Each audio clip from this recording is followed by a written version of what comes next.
Sí, buenas noches. Buenas noches a todos. Vamos a comenzar con la enseñanza del día de hoy, rogándole a nuestro Dios que nos guíe, ¿verdad? Y que nos permita que su palabra eh, quede atesorada en nosotros. Padre Santo Eterno, yo te doy gracias, Padre, porque una vez más nos tienes aquí, Señor, delante de ti, Señor.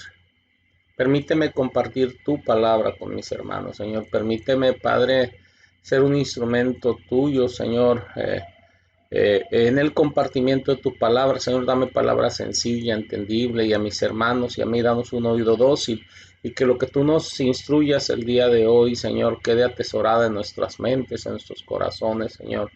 Y por sobre todas las cosas, Padre, que seamos unos hacedores de tu palabra y no unos oidores olvidadizos de ella. Padre, te lo ruego en el nombre de Cristo Jesús. Amén. Amén.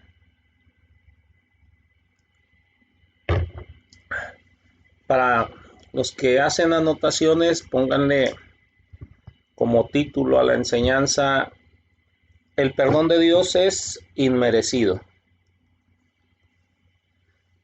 El perdón de Dios es inmerecido. O el inmerecido perdón de Dios, como ustedes gusten. El amor de nuestro Padre, de nuestro Dios hacia toda la humanidad, hermanos, es un amor de compasión, un amor lleno de compasión. Para decirlo de otro modo, es un amor piadoso. Él tiene piedad de nosotros, y Él demuestra ahora sí su amor precisamente a través de esa compasión, a través de esa piedad. Es un amor descorazonado.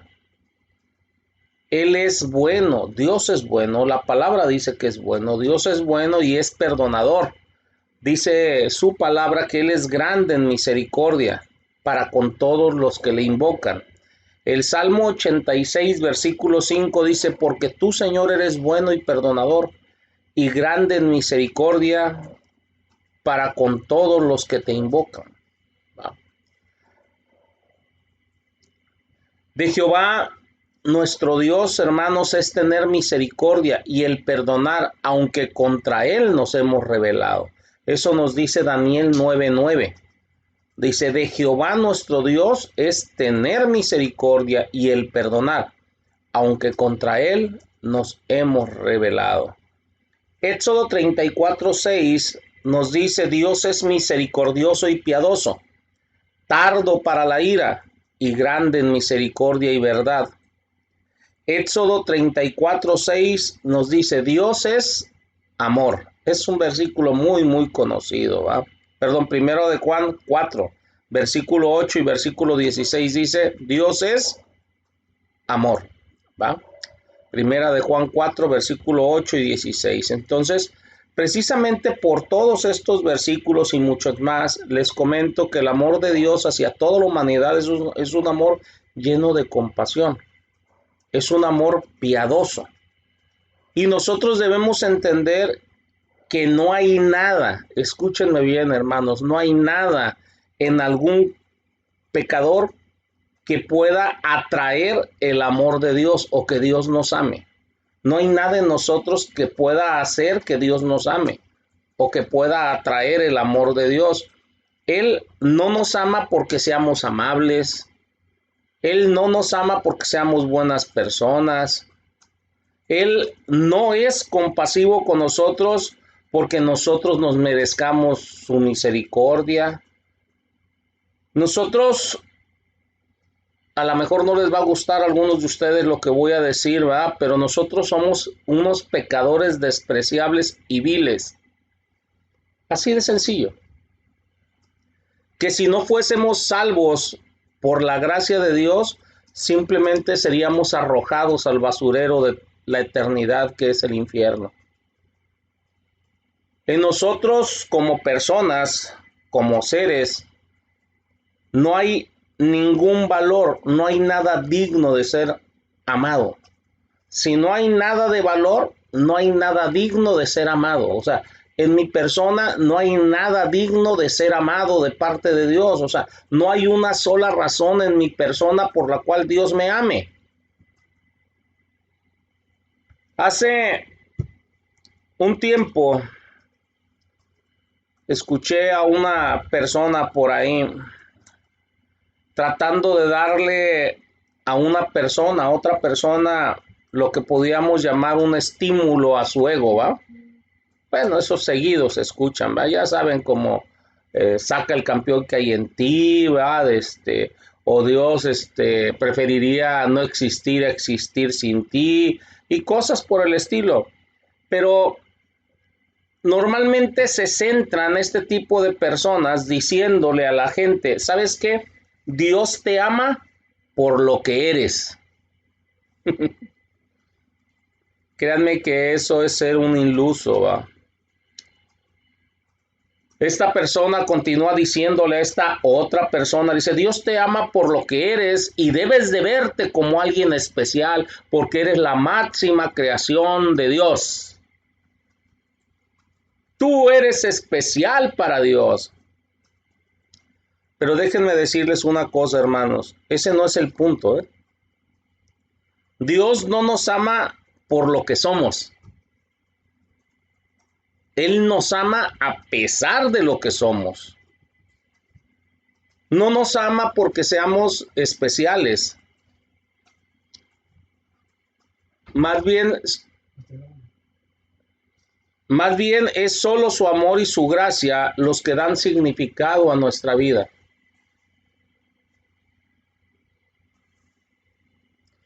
Esto puede parecer una perspectiva triste a los que se crían en una cultura donde la autoestima es elevada a la categoría de virtud suprema. Sin embargo, es precisamente lo que enseñan las escrituras.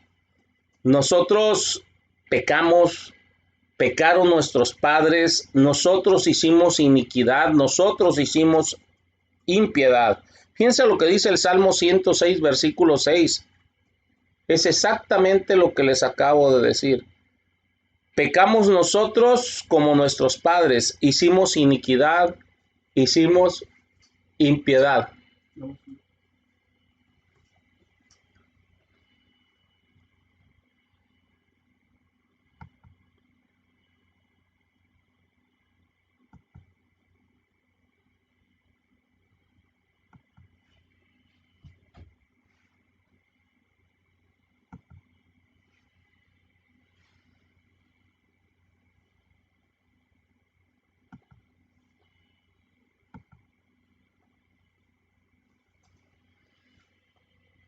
Si bien todos nosotros somos como suciedad, dice Isaías 64:6,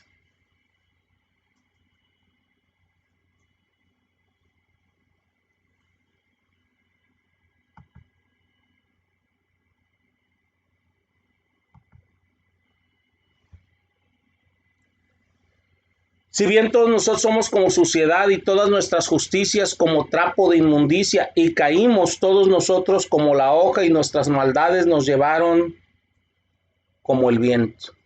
Fíjense qué tremenda declaración, ¿eh? Todos nosotros somos como suciedad y todas nuestras justicias como trapos de inmundicia y caímos todos nosotros como la hoja y nuestras maldades nos llevaron como el viento. Creo que aquí se muestra un retrato muy claro de lo que es el ser humano, ¿eh? Hermanos, Dios nos ama porque Él es amor. El amor es esencial para quien es Él.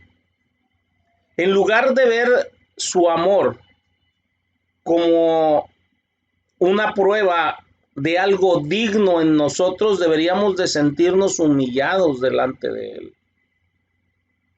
Desgraciadamente el ser humano piensa de que, mira, o sea, algo especial he de tener porque Dios me ama, ¿va? Y no es así, hermanos. El amor de Dios para el reprobo no es el amor basado en lo que vales, sino que es un amor basado en la compasión.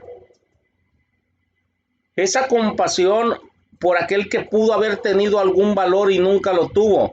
Es un amor lleno de compasión, es un amor de pesar. Es el mismo sentido profundo de compasión y piedad que tenemos cuando vemos a una persona abandonada, plagada de llagas, tirada en la calle. Fíjense, yo el domingo, por poner un ejemplo, platicaba con una persona extranjera, una persona de color, ¿verdad? Y me decía, mira, dice, en mi país las cosas están muy mal, salí de mi país, dice, y ya no hay yo qué hacer, dice, pedí un permiso para trabajo, no me han otorgado el permiso para trabajar aquí, dice, estoy estancado aquí en Villahermosa, me dijeron que no saliera del estado, mi hermano salió y lo apresaron, dice, mi hermano está preso. Dice, voy, pido trabajo, dice, y no me lo dan porque no tengo permiso.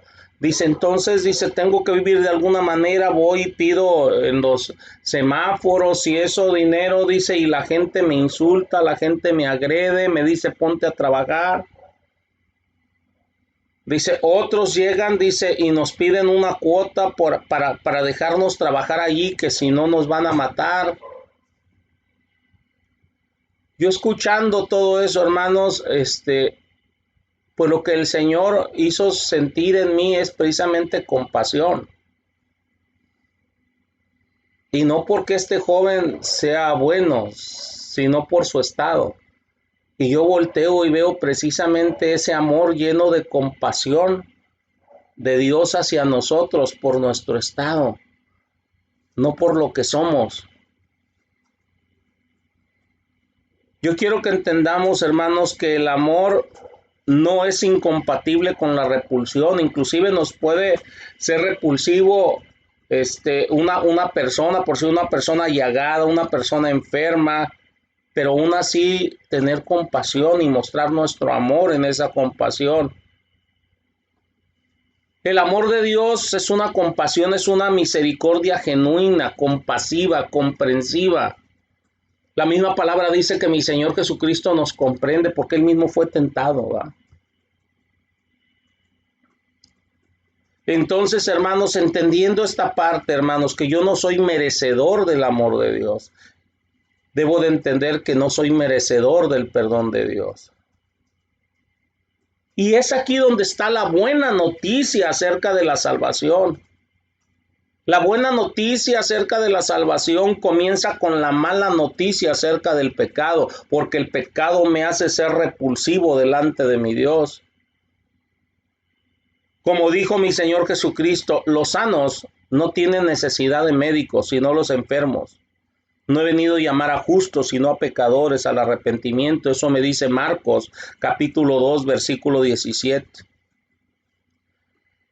El apóstol Pablo sabía que los que subestimaban la magnitud y la gravedad del pecado humano, en especial los que no ven su propia depravación, no pueden aplicar el remedio para sus problemas. Si yo no veo mi pecado, si yo no veo mi maldad, si no veo mi pecaminosidad, si no veo mi depravación, no puedo aplicar el único remedio eficaz para mis problemas, para mi vida. No puede haber salvación para los que no están convencidos de la gravedad de su pecado. Y esto es tremendo, hermano.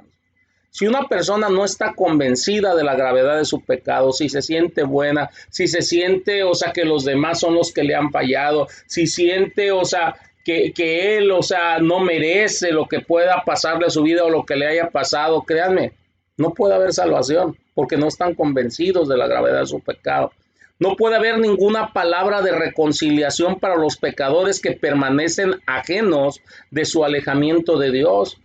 Ahí están simplemente los fariseos. Ellos confiaban en su propia virtud, confiaban en su propia bondad, confiaban en sus propias obras y no veían su pecado. El verdadero temor de Dios no alcanza a los que están ciegos a la profundidad de su pecado. Y no hay misericordia disponible para los que no tiemblan ante las amenazas santas de Dios. Esta es una predicación muy buena, que cuando tengan oportunidad búsquenla en internet, de Jonathan Edwards, Pecadores en manos de un Dios airado. Debemos de temblar ante la presencia de Dios, ver la palabra de Dios con temor y temblor. En otras palabras, hermanos, tratar de erradicar la conciencia humana, escúchenme bien, tratar de erradicar, el cauterizar, si lo quieren ver de esta manera, la conciencia humana es una de las actividades más espiritualmente destructivas en las que el individuo o la sociedad puedan participar. La psicología eso es lo que hace, trata de erradicar la conciencia humana, trata de cauterizar la conciencia. Y esto, hermanos, da como resultado la ira de Dios. No la ira final, que es el infierno. No la ira escatológica, que es el día del Señor, sino la ira temporal. ¿Por qué? Porque elimina la gracia restrictiva. La gracia de Dios nos va deteniendo de pecar. Y cuando queda eliminada esta gracia restrictiva, Dios entrega a una persona o a una sociedad completa al ciclo de pecado, sin el impedimento de su conciencia, porque su conciencia ya está cauterizada. Este es el juicio del que Pablo habló en Listra, cuando dijo en Hechos 14:16, dice, en las edades pasadas él ha dejado a todas las gentes andar en sus propios caminos. O sea, los abandonó, los dejó que hicieran lo que quisieran. ¿Por qué? Porque tenían cauterizada la conciencia. Este mismo punto es el punto principal de Pablo en Romanos, capítulo 1, del 18 al 32.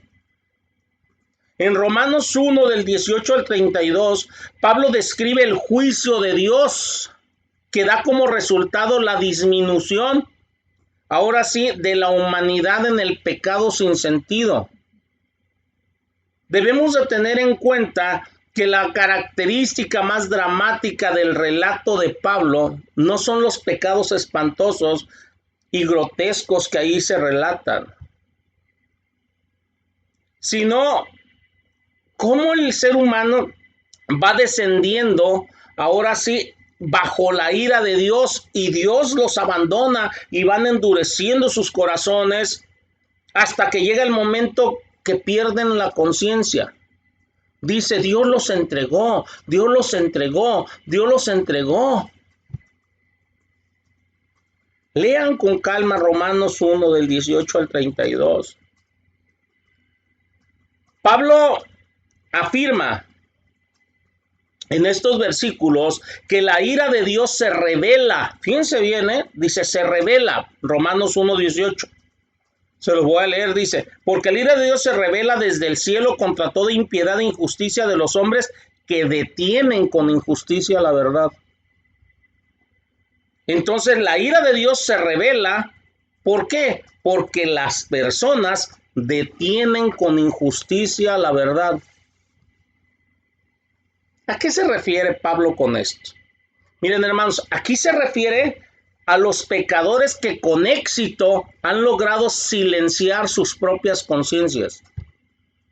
O sea, están deteniendo con injusticia la verdad porque lograron silenciar sus propias conciencias. O sea, se sienten bien consigo mismos, para mejor entendernos. No sienten el peso de su maldad, no sienten el peso de su pecado. La verdad aquí, hermanos, es que ellos están suprimiendo esa verdad del conocimiento innato acerca del carácter de Dios, porque nos está hablando que la naturaleza misma nos habla de ese Dios. Dentro de nosotros mismos hay un sentido de lo bueno y lo malo, y ellos han reprimido ese sentido. Han reprimido el sentido básico de lo correcto e incorrecto. Y el sentido básico de lo correcto e incorrecto es universalmente conocido por todos. Versículo 19 dice, porque lo que de Dios se conoce les es manifiesto, pues Dios se los manifestó. O sea, lo manifestó ¿dónde? En nuestros corazones, en nuestras conciencias, pero reprimen su conciencia, cauterizan su conciencia. Y esto es lo que dice la palabra: detienen con injusticia la verdad. En otras palabras, Dios se manifiesta en el sentido más básico dentro de cada conciencia del ser humano, pero el ser humano rechaza ese sentido básico dentro de su conciencia y empieza a cauterizar su conciencia. Ese conocimiento interno acerca de Dios se ve agravado por las pruebas de su poder, de su deidad. ¿A qué pruebas me refiero? Pues las pruebas que hay en el orden de la creación. Dice el versículo 20: las cosas invisibles de Él, su eterno poder y deidad, se hacen claramente visibles desde la creación del mundo, siendo entendidas por medio de las cosas hechas. La verdad así revelada no es secreta, ni tampoco es ambigua. Es claramente visible, dice la palabra. Tampoco es observable solo por algunas almas especialmente dotadas. Es observable por todos. El Salmo 19:1 dice: los cielos cuentan la gloria de Dios y el firmamento anuncia la obra de sus manos. Entonces es observable por todos. Aún la naturaleza misma da testimonio de una audiencia universal. Aún los planetas, aún los soles, las estrellas dan testimonio de una audiencia universal. En otras palabras, estas verdades de que Dios existe, de que Dios es poderoso, que es todopoderoso, de que Dios es bueno, de que es glorioso, son evidentes a creyentes y no creyentes. Porque Dios hace salir el sol sobre justos e injustos. Estas verdades son evidentes a cristianos y a paganos, a judíos y a gentiles. Por eso es que nadie puede alegar ignorancia. Aún el pagano más ignorante sabe más verdad de lo que él está dispuesto a aceptar. Y los que suprimen esa verdad, los que abrogan sus conciencias, no tienen excusa. Romanos 7:20 dice: y si hago lo que no quiero, ya no lo hago yo, sino el pecado que mora en mí. Porque cauterizaron sus conciencias, no tienen excusa. Esto nos lleva al ser humano a una espiral descendente. Empieza a descender. Pablo describe la ira de Dios a través del descenso de la humanidad en el pecado más profundo y penetrante.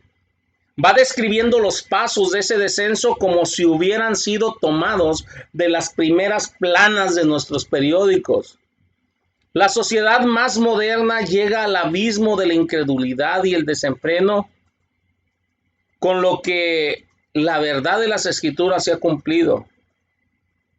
Observemos, hermanos, cómo las cuestiones esbozadas aquí por Pablo hace casi 2000 años describen con precisión los pecados más populares de hoy en día.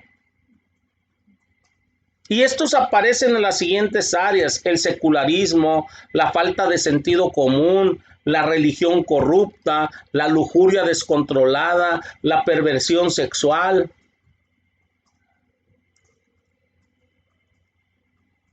La dura verdad aquí, hermanos, es que los seres humanos somos completamente incapaces de vivir en rectitud y agradar a Dios por nuestra propia cuenta.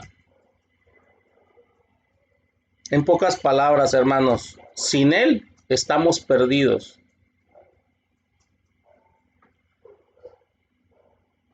La incapacidad, hermanos, para obedecer a Dios de la manera en que usted y yo sabemos que deberíamos obedecerle, tiene un impacto en nuestra relación con Él. Así como un niño desobediente decepciona a su padre, del mismo modo nuestro pecado decepciona a nuestro Padre.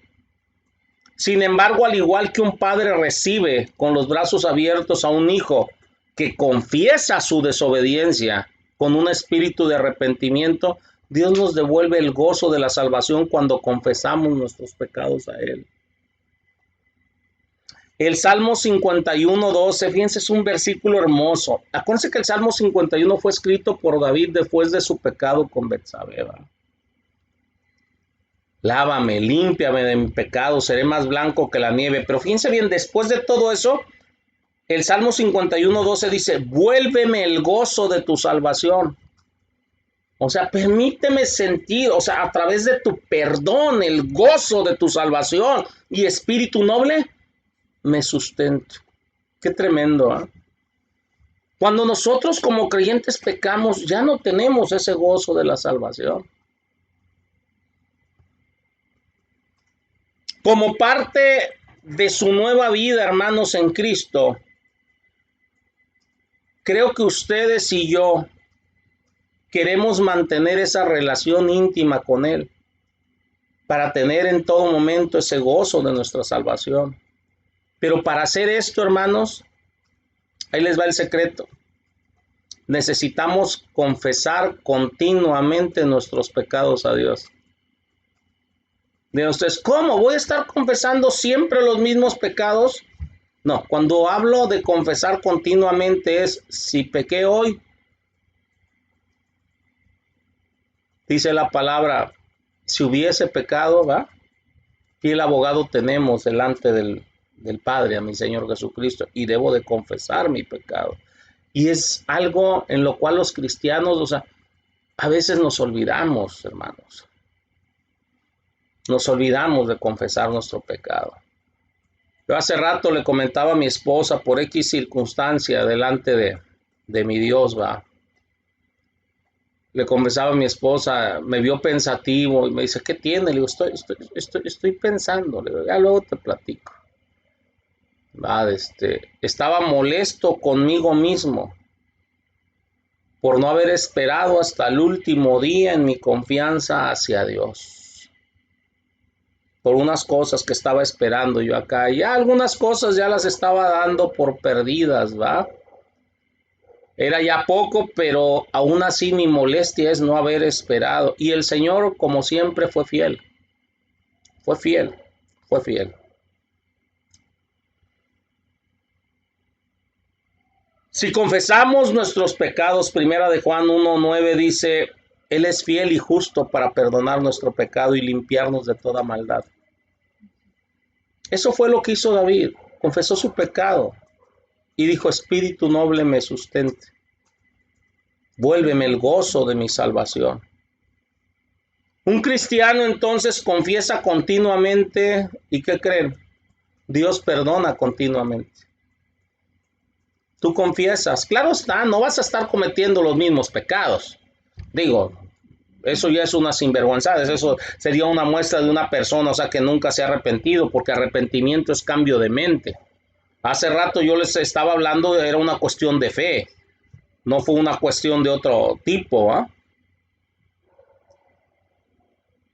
Un cristiano, le repito, confiesa continuamente y Dios perdona continuamente. Las escrituras enseñan, hermanos, que las personas redimidas deben de orar regularmente por perdón.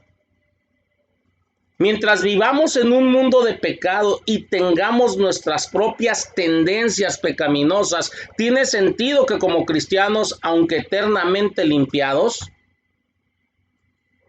necesitamos purificación diaria de los efectos del pecado. Necesitamos abandonar nuestro pecado regularmente. Un pecado muy continuo es la soberbia.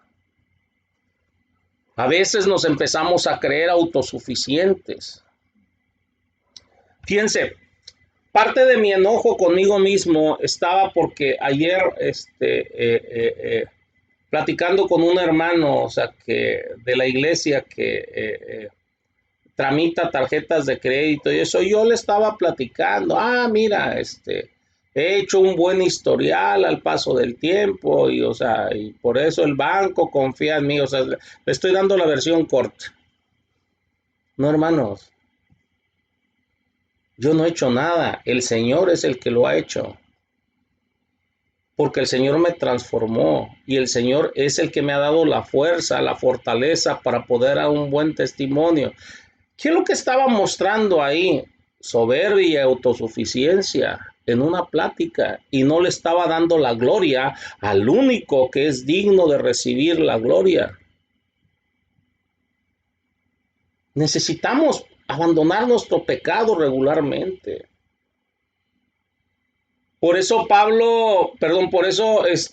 David, la misma palabra, o sea, me habla de los pecados de hierro, de los pecados de desconocimiento. A veces pecamos con cosas que desconocemos que son pecados, pero aún en eso necesitamos pedirle perdón a Dios. Señor, perdóname por cuantas cosas te he ofendido, por no darte la gloria, por no darte la honra que tú te mereces, Señor.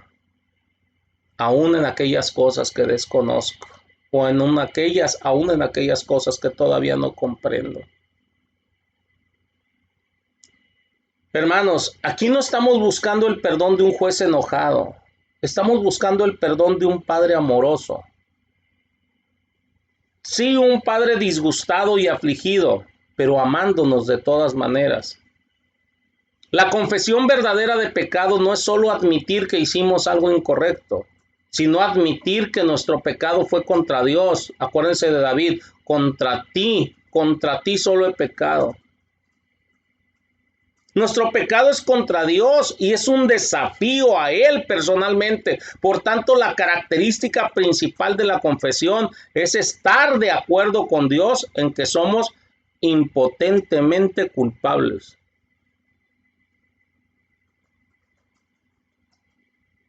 Confesar nuestros pecados muchas veces va a ser decir la misma cosa. ¿Cuántas veces yo le he confesado al Señor mi falta de fe y que quiero que me fortalezca en mi fe porque solamente Él lo puede hacer? Y solamente Dios puede corregir eso. Solamente Dios puede aumentar mi fe. El no confiar plenamente en Él es un pecado. Es falta de fe. Sin fe nadie puede agradar a Dios.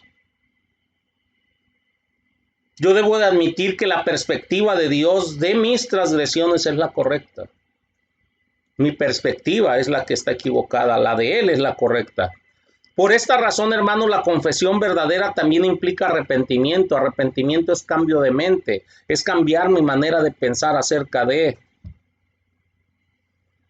Si estoy cambiando mi manera de pensar acerca de, voy a volverle la espalda al mal pensamiento o a la mala acción. Francamente, hermanos, no hemos confesado nuestro pecado sino hasta que hayamos expresado todo ese deseo de apartarnos de ese pecado, hasta que estemos luchando contra ese pecado. No es nada más lo vuelvo a hacer y te pido perdón, lo vuelvo a hacer y te pido perdón. La confesión real, hermanos, incluye una ruptura que inevitablemente conduce a un cambio de comportamiento. Yo debo de romper con el pecado y esto me debe de conducir a un cambio de comportamiento. En Isaías 66:2 dice la palabra, mi mano hizo todas estas cosas y así todas estas cosas fueron, dice Jehová, pero miraré a aquel que es pobre y humilde de espíritu y que tiembla a mi palabra. Cuando oremos, hermanos, vayamos a Dios temiendo quebrantar su palabra, anhelando la victoria sobre nuestras debilidades y fracasos.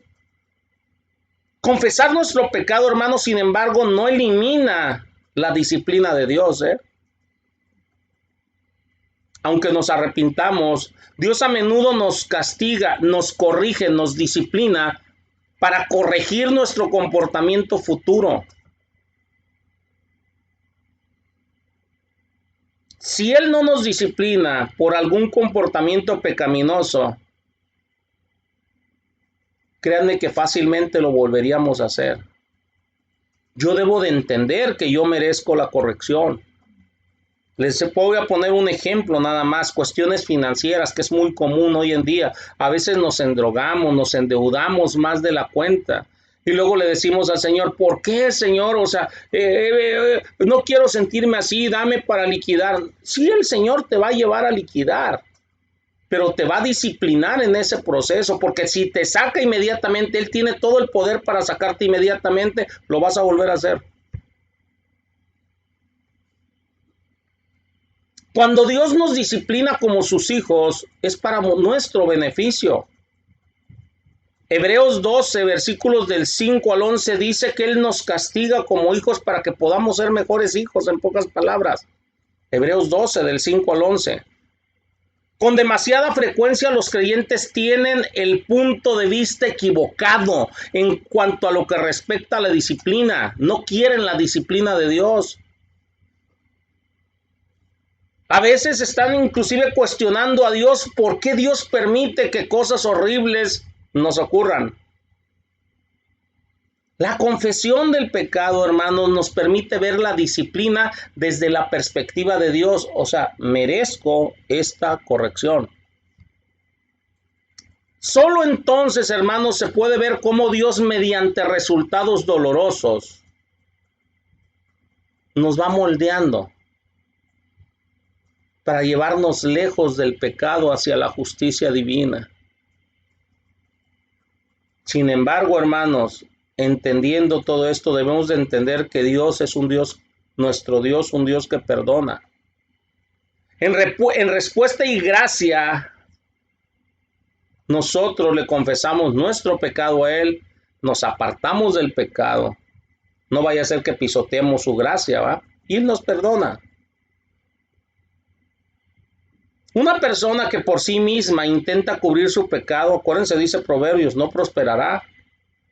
Lo único que va a pasar con una persona que intenta cubrir su pecado, va a perder su gozo y va a cosechar el desagrado divino. Pero cuando usted o yo confesamos y abandonamos nuestro pecado, hay una garantía, hermanos, de compasión divina. Como dijo Salomón en Proverbios 28:13, dice, el que encubre sus pecados no prosperará, mas el que los confiesa y se aparta alcanzará misericordia. El Dios que disciplina a santos pecadores por su amor hacia ellos también se deleita en derramar su misericordia sobre el quebranto y el arrepentimiento. El pecado, hermanos, es una realidad de la vida en la tierra, pero para nosotros los cristianos es solo un enemigo temporal y persistente. Porque ¿cómo es persistente el pecado en nosotros? Bueno, por lo menos en mí, hermanos. Persiste una vez, otra vez, otra vez. Pero yo entiendo, hermanos, que es solo un enemigo temporal. Y también entiendo que una salvación gloriosa me aguarda por la gracia de un Padre amoroso que está listo para aceptarme por siempre en su presencia. Después de limpiarme, de purificarme, de perdonarme mi pecado, me llevará a su hogar celestial. Oremos, hermanos. Señor, yo te doy gracias, Padre, en el nombre de Cristo Jesús, Señor, por tu amor, Señor, por tu misericordia, por tu piedad para conmigo, Señor, por tu paciencia, Señor. Yo te ruego, Padre, que me des y le des a mis hermanos la fortaleza, la fidelidad, el santo temor que necesitamos, Señor, para apartarnos, Señor, aún, Señor, de aquellas cosas que desconocemos. Y te ruego, Señor, que nos muestres esas cosas que te desagradan en nosotros, Señor. Y que nosotros, Señor, no cautericemos nuestra conciencia, Señor, sino que nos acoplemos a la verdad divina viendo, Señor, perfectamente, Señor, en tu palabra, Señor, lo que a ti te desagrada. Llévanos al arrepentimiento, llévanos a apartarnos, Señor, de todo pecado, para agradarte a ti, entendiendo, Señor, que si tú nos perdonas, no es por algo bueno que hagamos, o no es por lo que no lo merezcamos. Si tú nos amas, no es porque no lo merezcamos, sino porque tú eres compasivo, eres amoroso, eres misericordioso. Bendito y alabado seas, Padre, por todo ello, en el nombre de Cristo Jesús.